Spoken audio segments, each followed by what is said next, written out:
Buenas noches, sean todos bienvenidos a nuestras redes, a nuestra presentación acerca de las redes neuronales artificiales y algoritmos genéticos.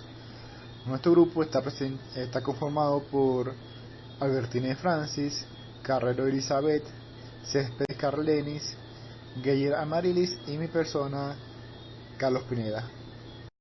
Antes de definir lo que son las neuronas artificiales, vamos a hablar acerca de la historia.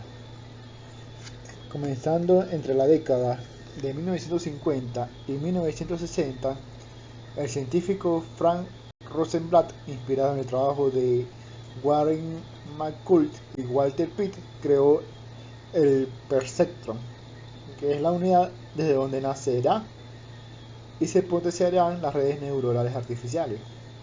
Pero ustedes se preguntarán qué es un perceptron. Un perceptron toma varias entradas binarias y produce una sola salida binaria. Para calcular la salida, Rosenblatt introduce el concepto de pesos, un número real que expresa la importancia de la respectiva entrada con la salida. Las salidas de la neurona será 1 o 0 si la suma de la multiplicación de pesos por entrada es mayor o menor a un determinado umbral. Más tarde, en el 1965, aparece el multilayer perceptron, que es una ampliación de la percepción de una única neurona a más de una. Además aparece el concepto de capas de entrada, oculta y salida, pero con valores de entrada y salidas binarios. No se puede olvidar que tanto el valor de los pesos como el del umbral de cada neurona lo asigna manualmente el científico. Más tarde, en los años 80, aparece el aprendizaje automático por medio de las neuronas sigmoides. Para poder lograr que las redes en las neuronas aprendieran solas, fue necesario introducir un nuevo tipo de neuronas, las llamadas neuronas sigmoides. Son similares al perceptron, pero permite que la entrada, en vez de ser 0 o 1, pueden tener valores reales, como 0.5, 0.377 o lo que sea.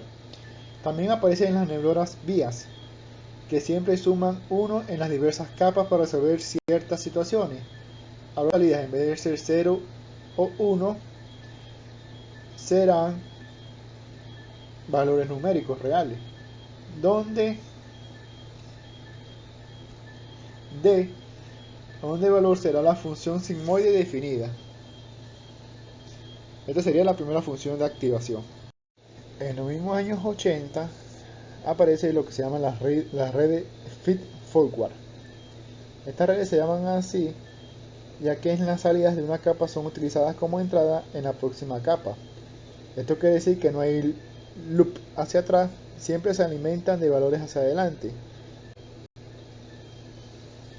Además existe el concepto de Full Connection Feedforward Network, y se refiere a que todas las neuronas de entrada están conectadas con todas las neuronas de la siguiente capa. En el año 1986 aparece el algoritmo de backpropagation, que se hizo posible entrenar redes neuronales de múltiples capas de manera supervisada. Al calcular el error obtenido en la salida e ir propagando hacia las capas anteriores, se van haciendo ajustes pequeños, logrando así minimizar costos en cada iteración para lograr que la red aprenda, consiguiendo que la red pueda, por ejemplo, clasificar las entradas correctamente. En 1989 aparece las Convolutional Neural Network, que son redes multilayer que toman su inspiración del clúster visual de los animales. Esta arquitectura es útil en varias aplicaciones, principalmente en procesamiento de imágenes. La arquitectura constaba de varias capas que implementan la extracción de características y luego clasificar.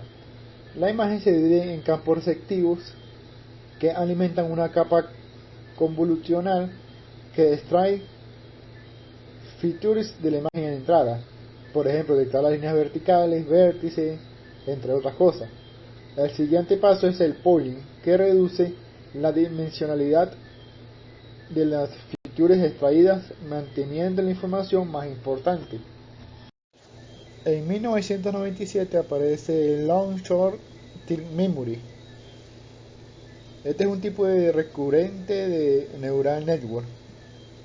Esta arquitectura permite conexiones hacia atrás entre las capas. Esto lo hace buenas para procesar datos de tipo time series.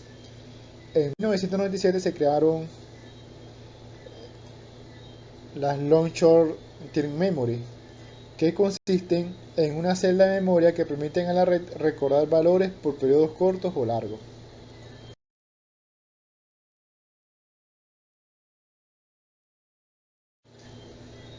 En el año 2014 aparece lo que se llama Generative Adversarial Network. Estos entrenan dos redes neuronales en simultáneo, la red de generación y la red de discriminación, a medida que la máquina aprende y comienza a crear muestras que son indistinguibles de los datos reales. Ahorita bien, ya sabiendo un poco acerca de la historia de las redes neuronales, vamos a definir qué es. La red neuronal se puede decir que es un método de la inteligencia artificial que enseña a las computadoras a procesar datos de una manera que está inspirada en la forma en que lo hace el cerebro humano. Se trata de un proceso de Machine Learning llamado aprendizaje profundo, que utiliza los nodos o las neuronas interconectadas en una estructura de capas que se parece al cerebro humano. Crea un sistema adaptable que las computadoras utilizan para aprender de sus errores y mejorar continuamente.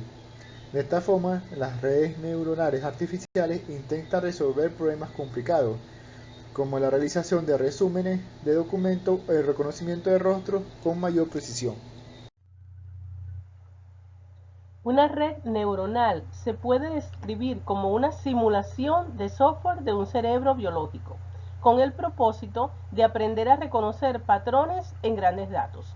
Una vez que la red ha sido entrenada en muestras de datos, puede hacer predicciones mediante la detección de patrones similares en los datos futuros. Debido a su capacidad para aprender, la red neuronal se puede llamar verdadera inteligencia artificial.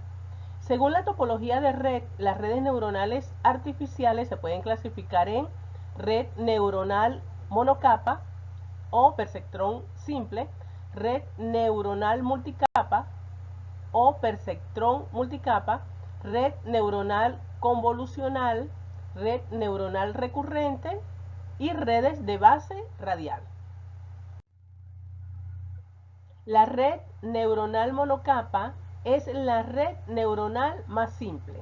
Está compuesta por una capa de neuronas que proyectan las entradas a una capa de neuronas de salida, donde se realizan los diferentes cálculos.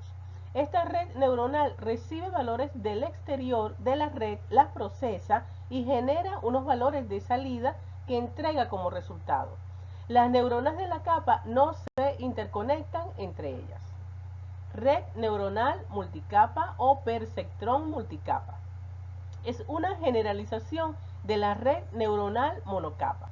La diferencia reside en que mientras la red neuronal monocapa está compuesta por una capa de neuronas de entrada y una capa de neuronas de salida, esta en cambio dispone de un conjunto de capas intermedias o capas ocultas entre la capa de entrada y la capa de salida. Es el tipo de red neuronal más extendido. Dependiendo del número de conexiones que presente la red, esta puede estar total o parcialmente conectada.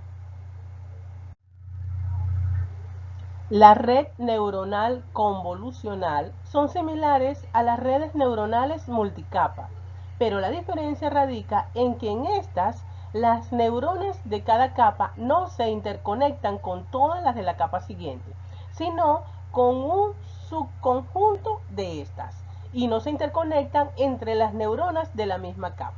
En este caso se habla de especialización de las neuronas o grupos especializados y se reduce la cantidad de unidades necesarias y la complejidad de los sistemas que utilizan este tipo de redes.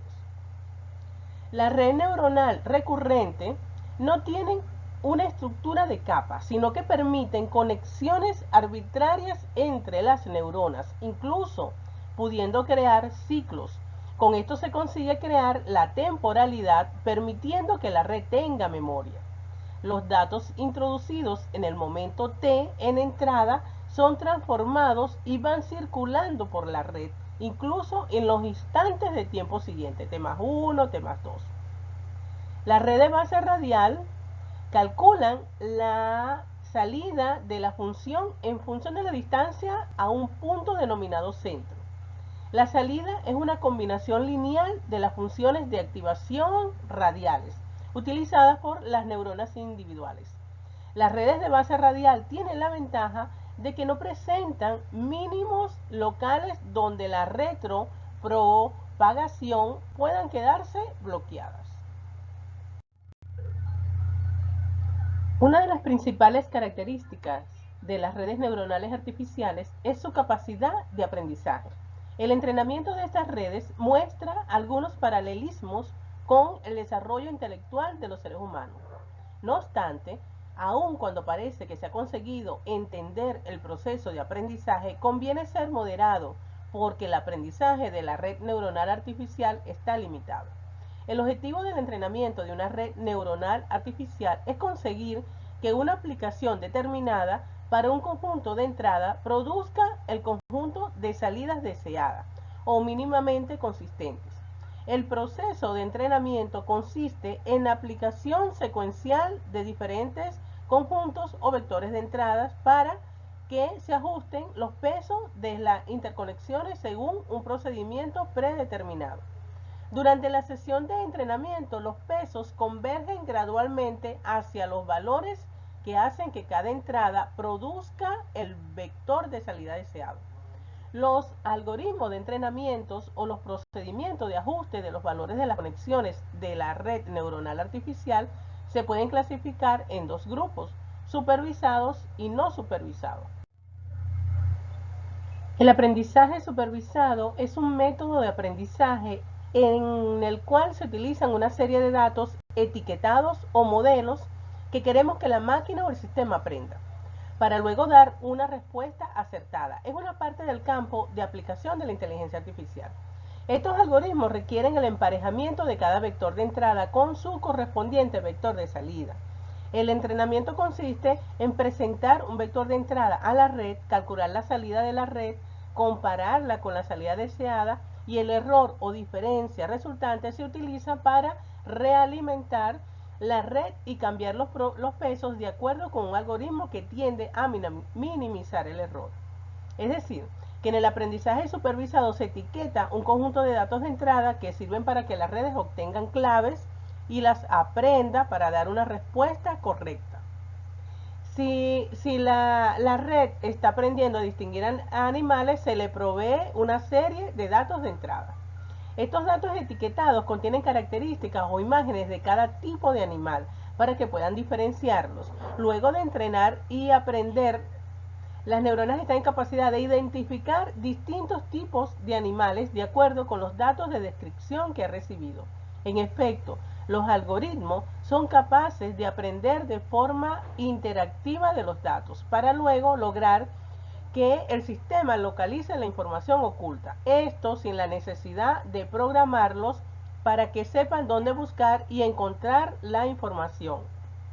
Las máquinas entrenan con los datos y luego son capaces de establecer relaciones entre los distintos valores. Todo esto basado en lo que han aprendido del manejo de los datos anteriores. El aprendizaje supervisado se puede dividir en dos grandes categorías, por regresión y por clasificación. Por regresión se basa fundamentalmente en la predicción de variables numéricas. Los algoritmos de regresión permiten hacer la predicción de un valor real basado en los datos de entradas anteriormente. En estos casos, los valores de salida son de tipo continuo y no discretos. Por ejemplo, estos algoritmos se emplean para hacer una predicción de precio, predecir la cantidad de la demanda, predecir el nivel de ventas o el nivel de ingresos, entre otros. Por clasificación se basa fundamentalmente en la predicción de variables categóricas. Los algoritmos de clasificación persiguen etiquetar cada uno de los ejemplos de dos o más clases distintas, hacen uso de las características previamente aprendidas sobre los datos de entrenamiento para aplicarlas a datos nuevos. Estos datos no han sido visualizados previamente y lo emplean para predecir las etiquetas de clases. La clasificación de clase puede ser binaria o multiclase. Si eligen entre dos clases, aplican la clasificación binaria. Y si por el contrario eligen entre dos o más clases, aplican un modelo de multiclase. Por ejemplo, estos algoritmos ayudan a hacer predicciones sobre el riesgo de crédito, es decir, si el cliente cancelará o no el crédito adquirido. Puede ayudar a predecir si un alumno aprobará un curso o no. También puede implementarse para clasificar imágenes. Entre los ejemplos de aplicaciones reales del aprendizaje supervisado tenemos la detección de spam. El algoritmo permite detectar qué correo es deseado y cuál es indeseado. Hacer diagnósticos médicos. El algoritmo detecta sobre una muestra de casos cuáles resultan positivos o negativos ante un problema médico. Pérdida de clientes. El algoritmo predice qué clientes se darán de baja en un determinado servicio. Mercado de valores. El algoritmo realiza predicciones financieras sobre la evolución y el comportamiento de los mercados. El aprendizaje no supervisado es un método de aprendizaje de inteligencia artificial que consiste en dejar que las neuronas aprendan sin proporcionarle datos etiquetados o indicaciones. Estos sistemas son modelos de aprendizaje más lógicos en los sistemas biológicos. El algoritmo de entrenamiento modifica los pesos de la red de forma que produzca vectores de salida consistentes. El proceso de entrenamiento extrae las propiedades estadísticas del conjunto de vectores de entrenamiento y agrupa en clases los vectores similares. Es decir, que la máquina es capaz de aprender a partir de un conjunto de datos no etiquetados. Por esta razón, puede aprender sin supervisión. Naturalmente, en esta forma de aprendizaje, lo que se persigue es que la máquina logre descubrir la estructura de los datos, para que posteriormente intente encontrar una nueva organización de los datos que le permita simplificar el proceso de análisis. Entre los ejemplos de aplicaciones reales del aprendizaje no supervisado, nos encontramos en biología para realizar clasificaciones de plantas y animales de acuerdo con sus características, en seguridad para identificar posibles fraudes o engaños, en marketing para determinar grupos de clientes con un comportamiento similar de acuerdo con una extensa base de datos, y en sismología para ubicar epicentros de terremotos y localizar zonas de alta peligrosidad sísmica. Algoritmos genéticos. Según Luke y Van Beek en el 2017, son métodos de búsqueda basados en los mecanismos de la evolución y selección natural. Estos métodos son utilizados para resolver problemas de búsqueda y optimización, actuando sobre un determinado problema para encontrar una solución. Ellos trabajaron con un envase de agua. Con el fin de alcanzar este objetivo, es necesario regular la cantidad de agua que sale del envase para garantizar un equilibrio de las necesidades actuales de acuerdo con su capacidad. En los conceptos básicos de los algoritmos genéticos incluyen población, cromosoma, gen y fines. La población, conjunto de soluciones candidatas, cada una de las cuales representa un cromosoma. El cromosoma, representación codificada de una solución al problema. El gen, elemento básico de la información en un cromosoma. Y fines, medida de la calidad o adaptación de una solución al problema.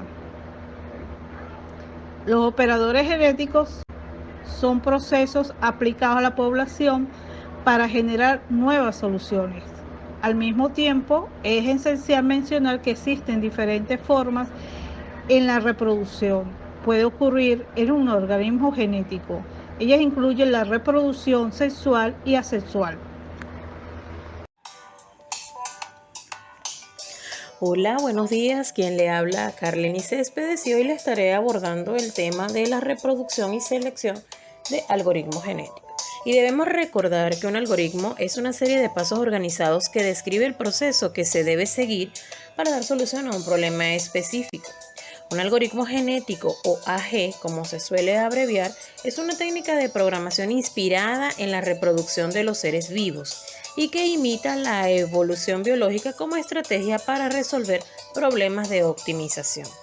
En general, los algoritmos genéticos son parte de la llamada inteligencia artificial, es decir, la resolución de problemas mediante el uso de programas de computación que imitan el funcionamiento de la inteligencia natural.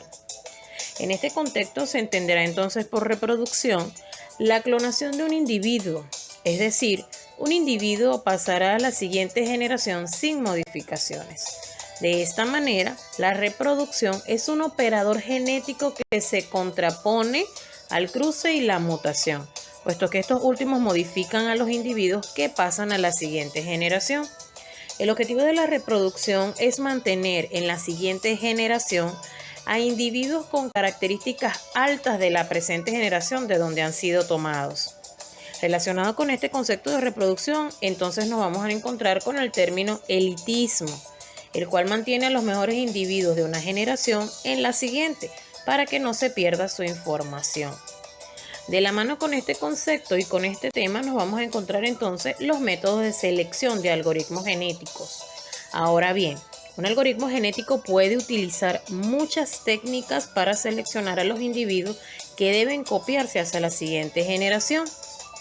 Pero te voy a mencionar ahora cuáles son esas técnicas más excluyentes que mantienen a los individuos en las siguientes generaciones, mientras que en algunos se puede combinar.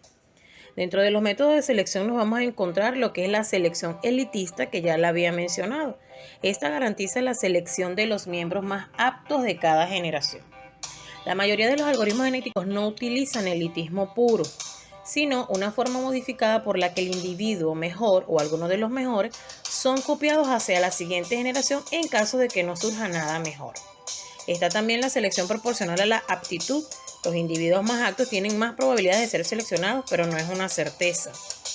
Está la selección por rueda de ruleta y es una forma de selección proporcional a la aptitud en la que la probabilidad de que un individuo sea seleccionado es proporcional a la diferencia entre su aptitud y la de sus competidores.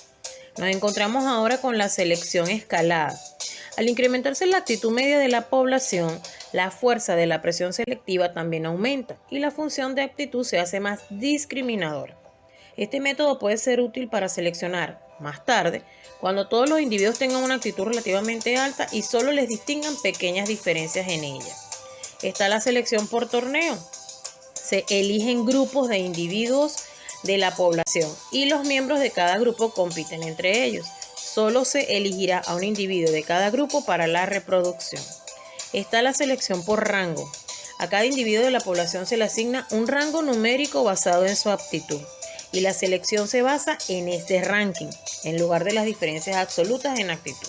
La ventaja de este método es que puede evitar que individuos muy aptos ganen dominancia al principio a expensas de los menos aptos, lo que reduciría la diversidad genética de la población y podría obstaculizar la búsqueda de una solución aceptable.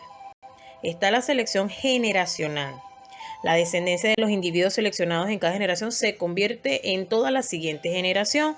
No se conservan individuos entre las generaciones. Y por último, pero no menos importante, está la selección jerárquica. Los individuos atraviesan múltiples rondas de selección en cada generación. Las evaluaciones de los primeros niveles son más rápidas y menos discriminatorias, mientras que los que sobreviven hasta niveles más altos son evaluados más rigurosamente. La ventaja de este método es que reduce el tiempo total de cálculo al utilizar una evaluación más rápida y menos selectiva para eliminar a la mayoría de los individuos que se muestran poco a poco o nada prometedores y sometiendo una evaluación de aptitud más rigurosa y computacionalmente más costosa solo a los que sobreviven a esta prueba inicial. Muchas gracias. En los años 1970, de la mano de John Henry, surgió una de las líneas más prometedoras de la inteligencia artificial, los algoritmos genéticos. Son llamados así porque se inspiran en la evolución biológica y su base genético-molecular.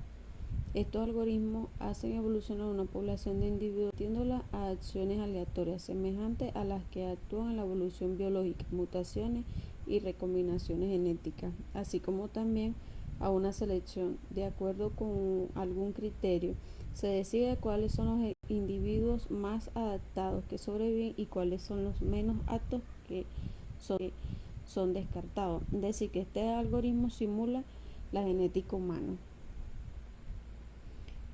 Los algoritmos genéticos funcionan entre el conjunto de soluciones de un problema llamado fenotipo y el conjunto de individuos de una población natural, codificando la información de cada solución en una cadena generalmente binaria llamada cromosoma. ¿Cuándo usar estos algoritmos? Los algoritmos genéticos son de probada eficiencia en caso de querer circular funciones no derivables o derivación muy compleja, aunque su uso es posible con cualquier función. Deben tener en cuenta algunas consideraciones. Si la función a optimizar tiene muchos máximos mínimos locales, se requerirán más interacciones del algoritmo para asegurar el máximo mínimo global. Si la función a optimizar contiene varios puntos muy cercanos en valor al óptimo, solamente podemos asegurar que encontraremos uno de ellos, no necesariamente el óptimo. Ese es el margen de error que tienen estos algoritmos. Un algoritmo genético puede presentar diversas variaciones dependiendo de cómo se decide el reemplazo de los individuos para formar una nueva población. En general, el pseudocódigo consiste en los siguientes pasos: una inicialización, una evolución, una condición de término. Si esta condición de término no se cumple, se debe hacer una selección, una recombinación o cruzamiento, una mutación y el reemplazo de ser necesario. Como todo algoritmo de la inteligencia artificial tiene sus ventajas y sus desventajas. Entre las ventajas que podemos resaltar es que es más rápido que otros algoritmos. Es sencillo. Si la representación vectorial del individuo es correcta, podemos encontrar una solución sin un trabajo de análisis muy profundo. Entre sus desventajas tenemos que la heurística aleatoria no tiene que encontrar al óptimo, no siempre encuentra al óptimo. No es un algoritmo completo. En ocasiones puede atascarse con máximos locales. Esto se resuelve aplicando la operación cruce, aunque esto implica más interacciones, lo que retrasa un poquito más el proceso de la solución. La neuroevolución de topología es una forma de evolución a las redes neuronales usando algoritmos genéticos. Esto ha demostrado ser muy eficiente en el refuerzo de tareas de aprendizaje. Por lo general, la topología de la red está compuesta de una sola capa oculta de neuronas, donde cada neurona de esta capa tiene conectada cada una de las entradas y cada una de las salidas. En general, es una red neuronal artificial de evolución de peso y topología que optimiza tanto la topología de la red como las entradas ponderadas de la red. Las versiones y características posteriores de la neuroevolución de topología han ayudado a adaptar este principio general a usos específicos, incluida la creación de videojuegos y la planificación de sistemas robóticos. Toda esta maravilla nos podemos preguntar cómo contribuye la neuroevaluación de topología al aprendizaje automático genético. Contribuye a proporcionar un modelo innovador de vanguardia basado en los principios de algoritmos genéticos que ayudan a optimizar las redes de acuerdo con los pesos y la estructura de una red. Los algoritmos genéticos en general son modelos de inteligencia artificial y aprendizaje automático que de alguna manera se basan en el principio de la selección natural, modelos que funcionan mediante el procesamiento iterativo de ese principio de seleccionar el mejor resultado para una necesidad dada. Estos son parte de una categoría más amplia de algoritmos evolutivos, en lo que los profesionales llamaron la escuela evolucionista del aprendizaje automático, un proceso altamente estructurado en torno a principios biológicos evolutivos.